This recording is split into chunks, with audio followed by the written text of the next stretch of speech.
I'm Dan Ackerman, and we're here taking a look at the brand new 13-inch Apple MacBook Pro with Retina display. Now, this is one of those products that we knew was coming. We didn't know exactly when, but here it is just in time for the start of the holiday shopping season. Now, if you've seen the original 15-inch MacBook Pro with the Retina display, you pretty much know what the deal is here. This is a product that is really halfway between a traditional MacBook Pro and that smaller, lighter MacBook Air. It's thinner and lighter than a Pro, but it doesn't quite taper to a point the way an Air does, so it still has that sort of squared-off MacBook Pro feel. Even though it's lighter, it's actually a little bit dense and almost heavy in the hand. It feels a little bit heavier when you pick it up than you think it will just by looking at it.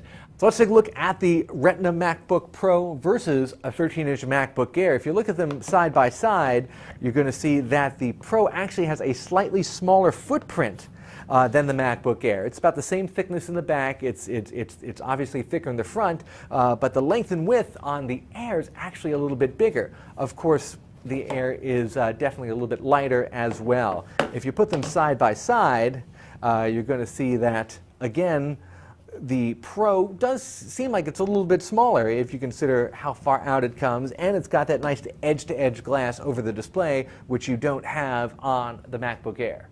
But the real selling point beyond all that is this gorgeous 13.3-inch screen. In this case, I think it's a 2560 by 1600 display. That's a little bit lower than on the 15-inch version, but still miles beyond what you'd get in any other Windows laptop of any size. Now, on the screen, you don't actually see that native resolution. You see an interpolated resolution of either 1280 by 800, 1440 by 900. There are a couple different settings that you can pick. So it looks like it's that lower resolution, but the image is much crisper and clearer, especially when you're viewing text.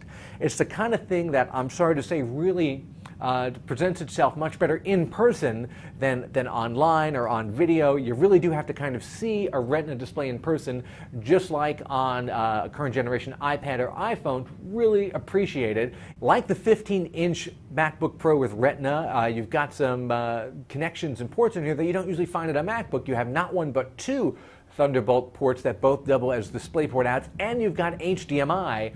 That's really great for hooking this up to a bunch of external monitors at the same time. You, of course, lose the optical drive, and there's no Ethernet jack, so just be prepared for that. Now, all this does not come cheap. The starting price on this guy is $1699, and for that, you only get a 128 gig SSD and an Intel Core i5 processor. In order to trade up to a 256 gig SSD, that's another $300, and then a couple hundred more on top of that if you want a Core i7. Now, there are a lot of people out there trying to sell $1,600 Windows laptops right now. We've certainly seen a bunch of really high-profile Windows 8 launch systems trying to hit that price.